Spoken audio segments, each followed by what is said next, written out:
Then he gonna tell me I ain't even apologize. Like, who the fuck you think I am? Boy, you better slap your fucking self and paying your ass shit.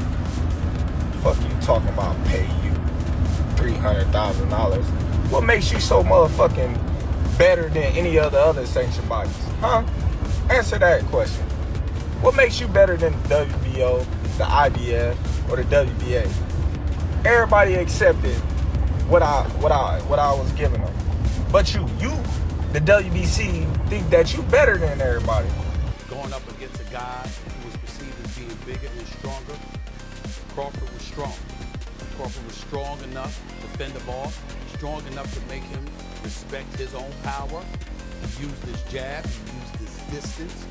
He had poise in the ring, he wasn't rattled. He backed up and moved when necessary and kept it different. He exchanged enough to gain respect when necessary.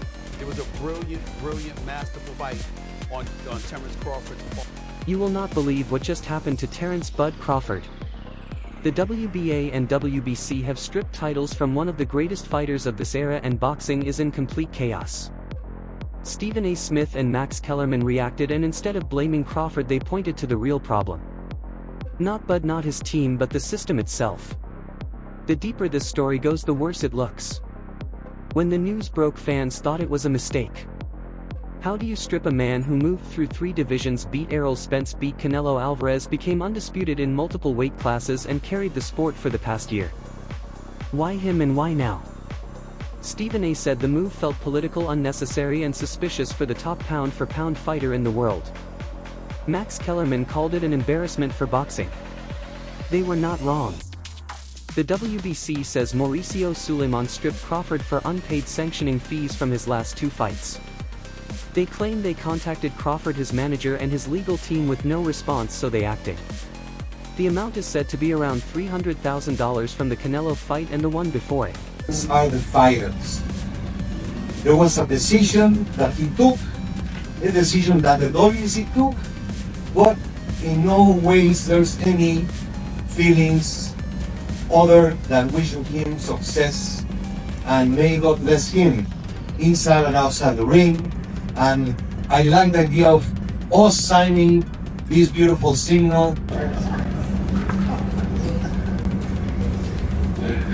We're going to leave this at the entrance, and anybody who wishes to sign a wish of good luck to this gentleman, please do. And it's with sincerity that we do wish him, as all boxers, the best of luck, safe, and health. After that, everything unraveled quickly. The WBC announced the super middleweight belt was vacant. Then the WBA followed with its own ruling.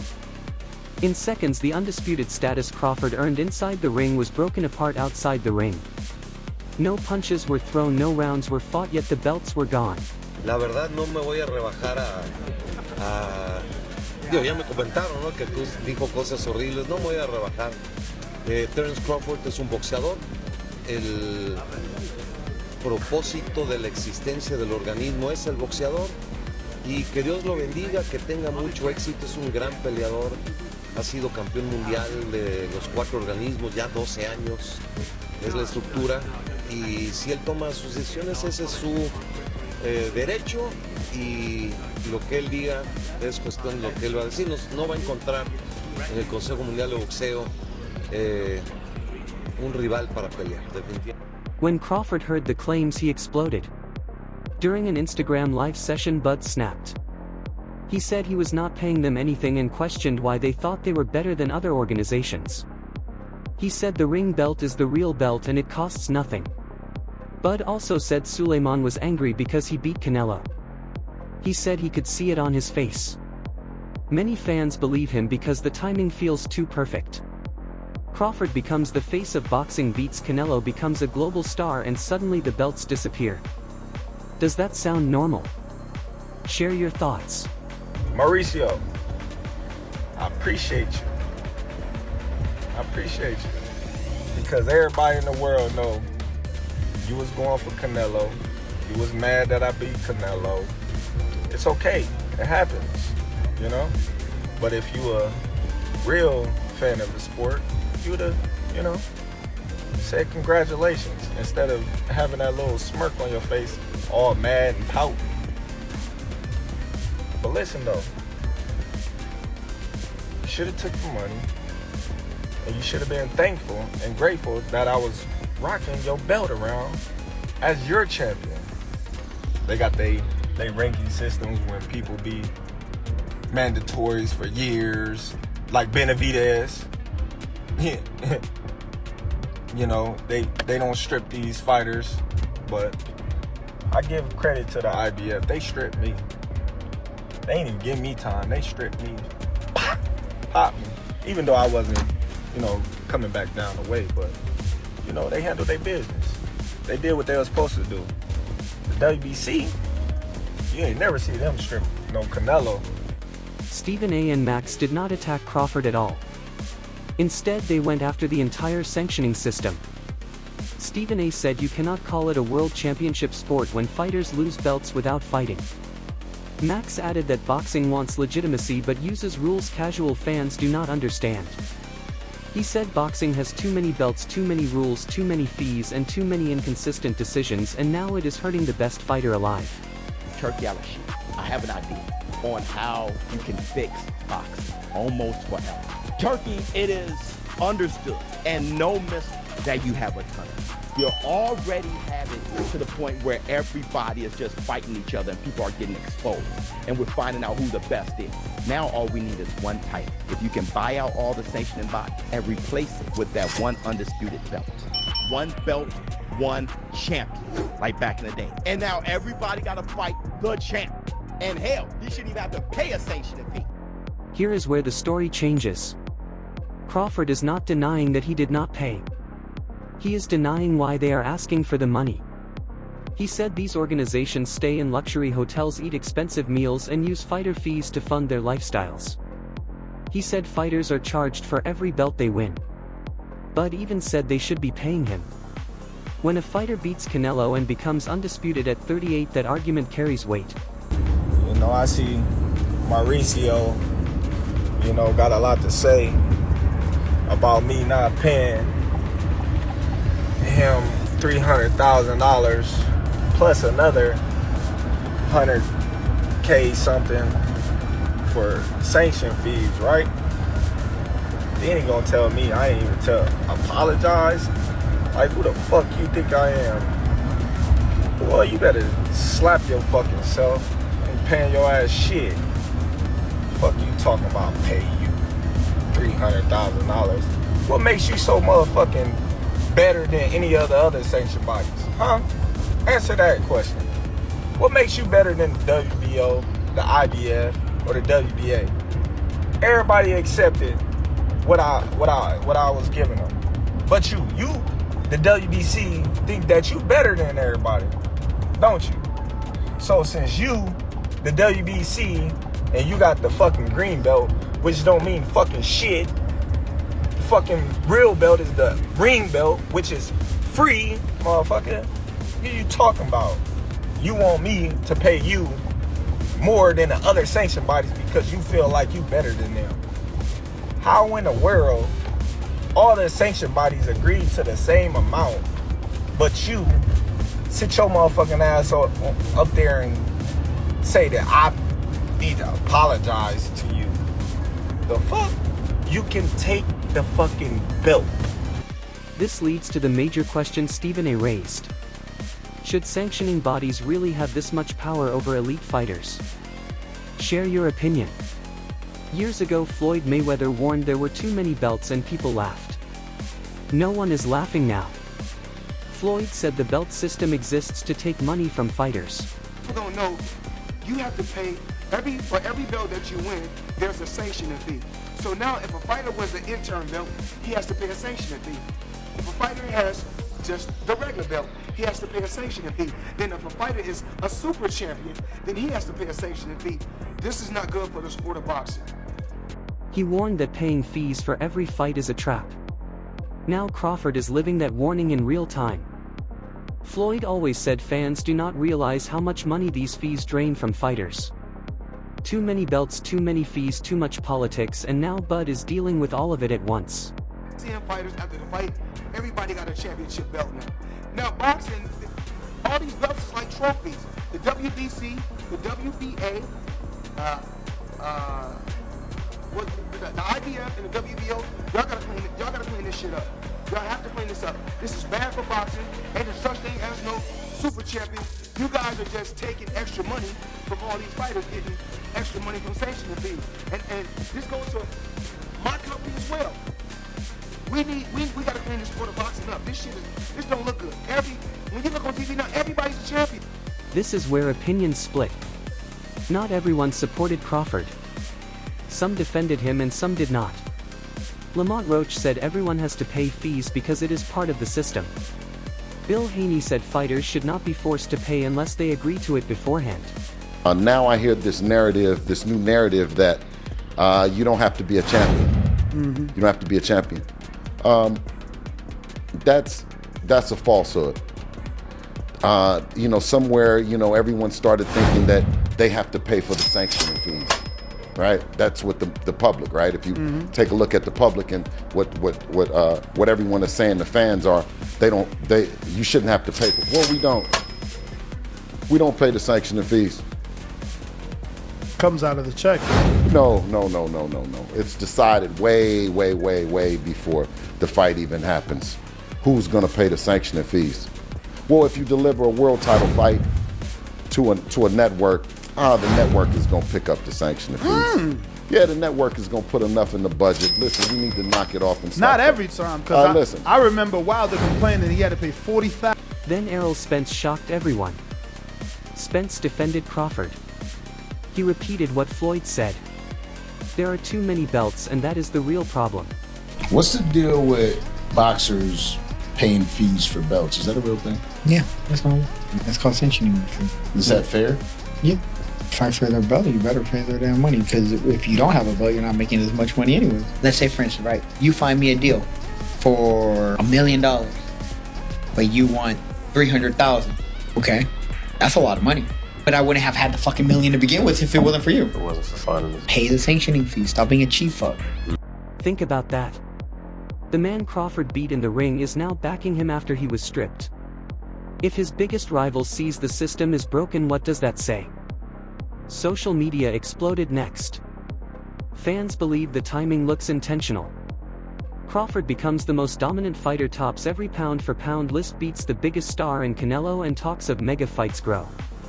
Then suddenly the belts vanish. Like, come on now. Right. Like, crazy. It's like I'm paying you to make me a belt. You're not paying me. So right. The only one that really matters is the ring belt, because it's free. It's free. Like, why do I gotta pay to be champion? Yeah. Once you start thinking about that, like, dang. Yeah. I'm paying all this money. And the Ring Magazine belt is as respected as any. One fan said they did not want Bud controlling the division. Another said Canelo loses and the belts start moving. A third said the timing is too perfect. Crawford has been stripped before, and it often happens when his influence grows. Coincidence or pattern? Behind the scenes, the reason looks simple. Business. These organizations survive on fees. If Crawford refuses to pay, others may follow. If stars stop paying, the system collapses. Stripping Crawford was not personal, it was strategic. Max Kellerman explained it clearly. When a fighter becomes bigger than the belts lose power. That is happening now. I'm not worried about it being, three sanctioned bodies, 4 sanctioned bodies, but it's just a lot. Like, all these junior titles, and they made the secondary builds and just made intern builds, and you just got a lot of builds and people paying fees on it too. So it's just, I feel like it's too many builds in boxing, basically watered it down, because people winning world titles and they're not earning none of the world titles. So I feel like it's just been watering down boxing. It's gonna be more on the fighters that's active now to talk about it and to make a change, because everybody needs to be held accountable, not just the boxers need to be held accountable. The promoters need to be held accountable, the managers need to be held accountable, and the sanctioning bodies need to be held accountable. His next fight will be massive with or without titles. Stephen A. said Crawford could throw the belts away and fans would still see him as champion. Most fighters chase belts, but Bud has passed that stage. This raises a new question. Does Crawford keep chasing titles or focus only on mega fights? Imagine Crawford versus Canelo again. Crawford versus Jaron Ennis. Crawford versus David Benavidez. How's it going, guys? I'm Travis with Weighing In with Travis Hartman. Today I'm going to weigh in on the recent WBC stripping Terence Crawford of his title because he refused to pay a sanctioning fee. Crawford has now made a video that said he didn't refuse it, he negotiated to pay a sanctioning fee, the same thing he paid to the other world title belts. He didn't want to pay the 3%, which is typical of the WBC. The WBC is now claiming they offered 0.6% of his reported purse of $50 million, said that they would take $300,000. That's a lot of money. If Crawford retires as a legend, every one of these fights matters without belts. Stripping him did not hurt Crawford, it hurt boxing. Stephen A. said boxing must fix its structure. Max said sanctioning bodies are out of touch with modern fans. Fighters called the system broken. Fans said it looked set up. Thank you, GOAT, because you are the GOAT of this era. Terence Bud Crawford. No matter where you stand, one thing is clear. Belts can be taken, rules can be made, and fees can be charged, but no one can take away what Terence Crawford earned with his fists. Who's the best boxer, in your opinion, right now? I think it's Terence Crawford. Many believe it's you. Many believe you're the best fighter. Oh, no, I'm not. No? Best fighter of the world. It's Terence Crawford. Terence Crawford, number one, yeah? Yeah. Stay locked in for the latest boxing news, highlights, events, and stories. Subscribe to Boxing War and turn on notifications so you never miss an update. Check out our other videos as well. Until next time, take care and stay safe. Man, great. Bud had always been like that. Without a question, solid. You know what I'm saying? You think there's anything left for him, Coach, or is it time for Bud to move on? Or I'm trying to figure out who he gonna fight next. 160, you can see him fight 160. I wouldn't do nothing crazy. He looked at excellent. Hey, Blake Islam, he looked at excellent. Is there anybody? No, I'm trying to figure out what their team gonna do next. I want to see what's He's next. talking about 160, Coach. I mean, the only thing down there is maybe like a middleweight tournament, 2 fights undisputed, something like that. But if not that, then what? Who? Well, they were talking about Jaron Ennis going to 160. If he go to 160, then we got another mega fight. You think that's a mega fight? I don't know that yet, but I'm saying, and the boxing fans that know boxing would say that's another mega fight. What would? That didn't help boxing, that kind of helped kill boxing, okay, was the confusion of who is champion. There's just too many damn titles. And when you go to the casual, who pushes every sport, every media, it's the casual, it's the masses, because you can always count on the fanatics' dollar. The dollar that is the variable that varies up and down is the casual dollar, and that's the difference between going out of business and having a growing business. So it is what it is. Now, you can have your belt. Bud did the right thing by not paying you. Mauricio Suleiman, you talking like you did him a favor or whatever the case may be. Like, it's amazing. Y'all have this position as though, you guys got to stay in your place. Like Crawford's supposed to stay in his place, or certain other black fighters or whatever. You got to stay in your place and you jump when we say jump. You let Canelo do what he want to do. Canelo went years without fighting his mandatory David Benavidez. It's cool. Bud win the belt in September. You strip him in December. You get what I'm saying? So it is what it is. Again, life isn't fair. I'm not complaining. The man made a boatload of money. Both guys did. I'm not complaining, but it is what it is. What's good for the gander is good for the goose. Mauricio, we care nothing about you, sir. I'm just telling you, I don't. You know what I mean? Care nothing about the interview. I don't care about none of that. I don't care nothing about. Like this video and subscribe. See you next time.